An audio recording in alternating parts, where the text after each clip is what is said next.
¿Alguna vez has pensado qué pasaría si llega una notificación judicial de embargo a la puerta de tu casa? Cuando no pagamos una deuda, sin duda el mayor miedo de todos es el embargo. Ya seas una persona, seas una empresa, debas mucho o debas poco, el factor es común y repetitivo, el embargo. Mi nombre es Eduardo Lara, abogado del estudio jurídico Alfaro Madariaga, quizás nos conocen más por el nombre de asistencia a deudores, y hoy día te voy a enseñar, en base a nuestra experiencia, que no es menor, es de 15 años de ejercicio, qué es todo lo que tienes que saber respecto a un embargo, de qué tienes que tener cuidado, cuándo el embargo es real, cuándo es falso y qué detalles tienes que tener en consideración. Antes de comenzar, no olvides suscribirte y darle like para que no te pierdas los mejores consejos legales. Ahora sí, comencemos, ¿te parece?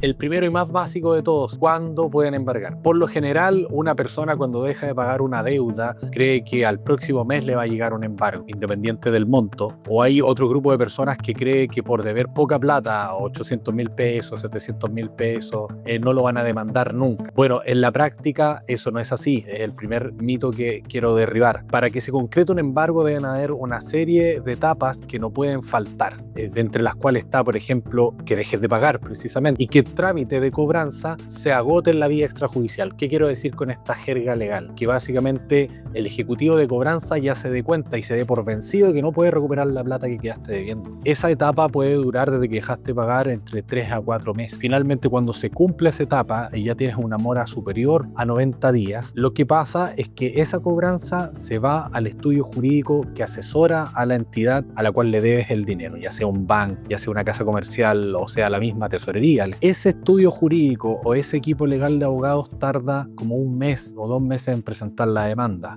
Hasta este momento ya llevamos 5 o 6 meses. En esta etapa es clave que tomes acción porque el embargo, más adelante te voy a explicar, puede ser evitado. Luego de que han pasado estos 6 meses recién se presenta una demanda en el Poder Judicial que incluso tú puedes revisar con tu clave única en la página poderjudicial.cl. Una vez que se presenta la demanda, no viene el embargo de inmediato, se te notifica legalmente y cuando se notifica legalmente tienes un plazo para defender y solo después de eso vendría el embargo. Estamos hablando entonces que el embargo no viene a los 30 días después de que dejaste pagar, sino que podría venir a los 6 meses o a los 7 meses posterior a que dejaste de pagar. Entonces, para recapitular, ¿importa la cantidad de plata que debo?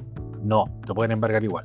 ¿Me van a embargar al otro mes que dejo de pagar? No, eso no ocurre. Aunque te estén cacareando todo el día por teléfono, por mensajes de WhatsApp, por correo electrónico, no te van a embargar, olvídate de eso. Y finalmente, ¿tengo opciones de defenderme antes de que llegue el embargo? Sí, tienes opciones de planear, incluso antes que te notifiquen la demanda, evitar el embargo o frustrar el embargo. Otro tema importante que tienes que saber obedece a la siguiente pregunta. ¿Todos los embargos son iguales? No. Déjame decirte que hay unos embargos que de verdad te ponen la piel de gallina y son terribles. Y peor, no todos los abogados los conocen, sino que solamente los especialistas del área determinada. Así como hay un carpintero, un gaffiter y un eléctrico, lo mismo ocurre con los abogados. Y hay cosas que un carpintero no va a poder solucionar en un gaffiter. Estos embargos generalmente se clasifican en deudas que derivan de bancos, de casas comerciales, de tesorería. Hay deudas también que vienen producto de no pago de deudas previsionales, que son deudas de salud, ¿cierto? Si tú eres empleador y no pagaste las cotizaciones, no pagaste ISAPRE, FONASA, etcétera, o el seguro de cesantía. Y hay otras deudas también que derivan de la pensión de alimentos.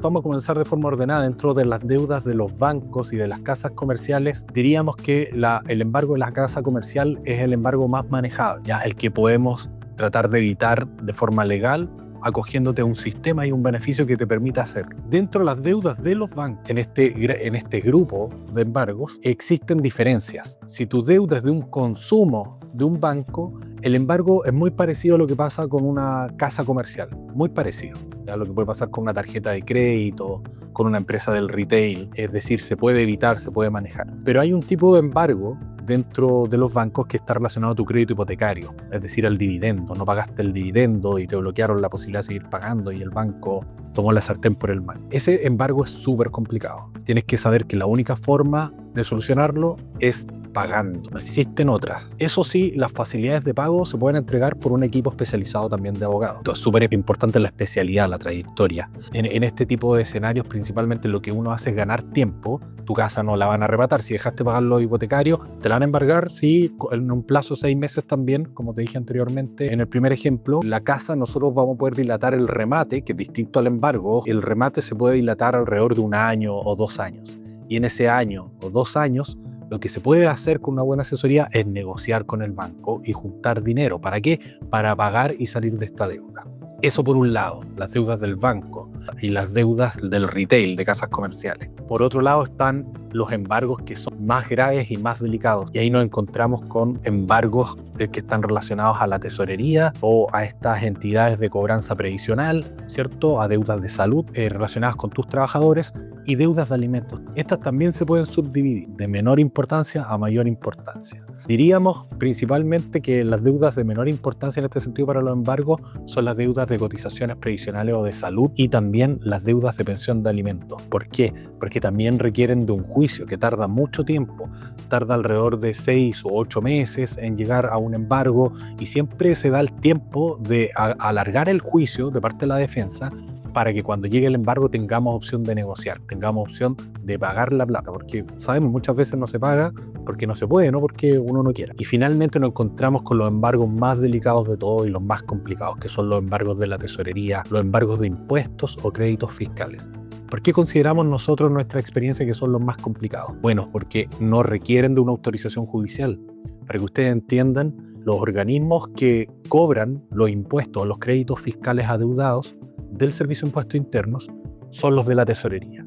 Y la tesorería actúa como tribunal al mismo tiempo, como juez y parte. Y ese tribunal que al mismo tiempo te cobra, saca resoluciones de forma interna, automática, sin previo conocimiento tuyo, que pueden terminar en un embargo de facturas que le haya emitido algunos clientes y que aún no te pagan, en embargos de contratos que tengas con clientes que aún no te pagan, en embargos de cuentas corrientes, en embargos de vehículos, en embargos de propiedades, etcétera, etcétera, etcétera, y todo sin autorización judicial de la noche a la mañana. Estos embargos principalmente se pueden detener o se pueden prevenir con una planificación estratégica que por lo menos es muy coetánea o muy cercana a la fecha en que dejaste de pagarlo. En este tipo de embargos, cuando tú dejas pasar un mes, ya es delicado y te expones a cualquiera de este tipo de embargos que van a repercutir patrimonialmente de forma muy determinante. Bueno, la siguiente pregunta, que también es muy común y que viene de parte de nuestros clientes, es qué pueden y qué no pueden embargar. Eso es súper determinante. Las personas por regla general saben que no le pueden embargar el refrigerador,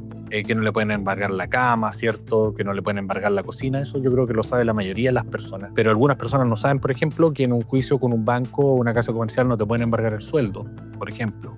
O no saben que quizás uno puede ir y pelear en el tribunal que no te embarguen un horno si eres panadero, o que no te embarguen el computador si tú eres ejecutivo y trabajas con el computador.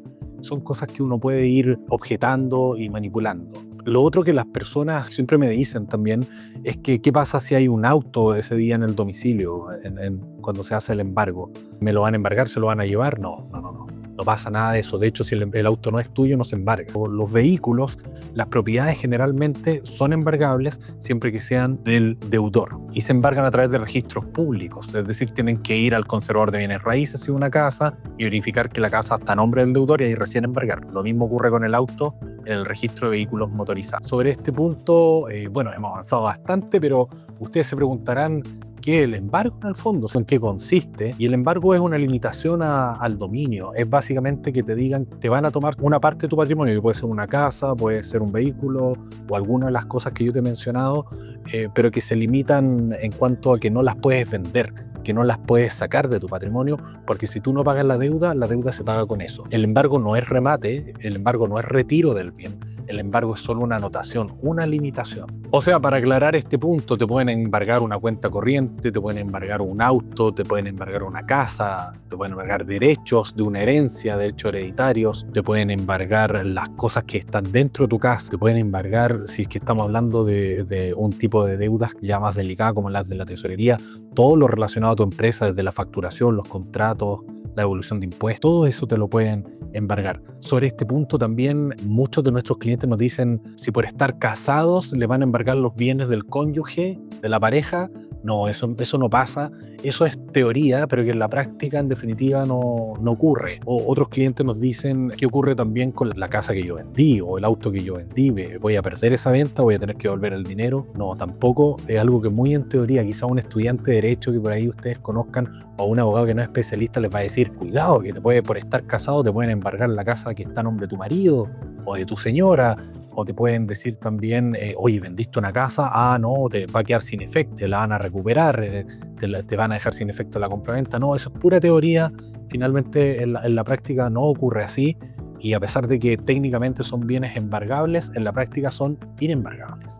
Recién mencioné que el embargo no es el retiro ni el remate. El embargo es simplemente una anotación y por tanto cada vez que existe un embargo, toda esta línea de tiempo que yo le he entregado, el embargo nunca va a ser al otro mes, salvo que sea la tesorería, ojo, pero nunca va a pasar de forma inmediata y rápida. Nunca va a significar un retiro o de la cosa, o nunca por ningún motivo va a significar el remate inmediato. Bueno, hemos hablado de distintos aspectos del embargo en cuanto a la estructura y los alcances, ¿cierto? Pero aún así yo te podría decir cómo actuar en cada etapa del embargo. Hay una primera etapa donde tú ya debes el dinero pero aún no te han demandado. En esta etapa te recomiendo averiguar en qué estado está tu cobranza. Parte de la base de lo que te digo. Una deuda nunca va a terminar en un embargo en un mes después, 2 meses después, 3 meses después, 4 meses después. No va a terminar un embargo, salvo que sea tesorería. Solo de tesorería y exclusivamente tesorería. E impuestos, ¿cierto? Para que me entiendan. En esta etapa tú puedes revisar tu misma página del Poder Judicial con tu ruta y clave única. En la página poderjudicial.cl hay un montón de tutoriales de cómo hacerlo. De hecho, yo mismo te puedo dejar uno en otro video si me lo piden, o te lo puedo mandar por interno, no hay problema. El tema acá fundamental es que sepas primero la temporalidad que puede transcurrir, la cantidad de tiempo que puede transcurrir hasta que llegue tu embargo. Acuérdate, no lo que te está diciendo el ejecutivo de cobranza que te van a embargar mañana. Y también que sepas cómo identificar el primer vestigio del embargo. Ya el primer vestigio del embargo es que ya 3 meses no estés pagando. Es el primer vestigio, es como la chispa que enciende el fuego. Después de eso ya entramos a una chispa más grande donde el fuego está agarrando fuerza y es la demanda en el Poder Judicial. Esa la puedes revisar con tu ruta y clave única. Tú dejaste de deber plata y aún no sabes si aún te han notificado. Es fundamental conocer estos criterios. Hay muchos consejos en redes sociales que buscan llamar la atención. Ojo, el marketing muchas veces siniestro y apunta a llamar tu atención, pero no necesariamente con algo que sea real. El llamado acá es a la acción, no un letargo, no a no hacer nada, porque en definitiva ese consejo es algo que no te va a servir, porque en algún momento esta bola de nieve te va a explotar, pero en la cara. Y en ese momento va a ser muy tarde no haber hecho nada. Una segunda etapa del embargo se podría referir a personas que la están tratando de notificar, pero que no las notifican. Acá también hay consejos, hartos consejos en redes sociales como no, cambia el número de tu casa o dile a todos tus vecinos de la cuadra que no vives ahí. Bueno, no es necesario tampoco. Ya no es necesario hacer ese tipo de cosas. Si te notifican, tú firmaste, no pasa nada. Si te notifican, te lo tiran dentro de la casa, no pasa nada. Existen muchísimas herramientas legales como para poder darle cara a eso y solucionar. Eso sí, si están intentando notificar, obviamente, y recibe el documento, hay un plazo para presentar defensa. Si se te pasa ese plazo, es de 8 días, ojo, 8 días. Si se pasa ese plazo, el proceso avanza rapidito. Ya un proceso que ya se ha demorado como 6 meses en llegar a ti.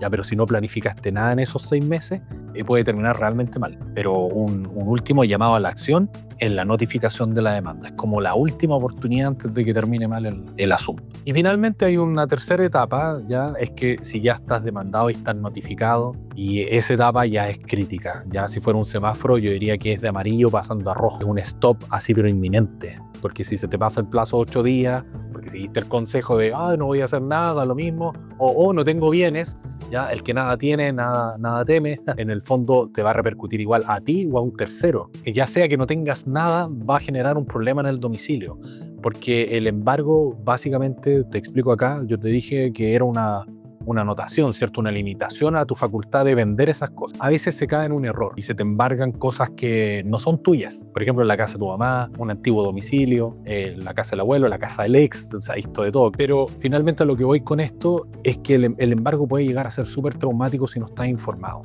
Porque llega un receptor judicial que es un ejecutivo, no tiene mucha cara de buenos amigos, su trabajo es bien ingrato, la verdad. En el día, por ejemplo, te hace un embargo a ti y a 20 personas más. Hay lugares conflictivos como poblaciones delicadas donde los reciben con piedras, golpes de palo, etc. Entonces estos receptores son, pero lo más parecido a una roca o a un robot sin sentimiento. Entonces van acompañados de un carabinero, lo que se llama fuerza pública en el tribunal, esa es la jerga.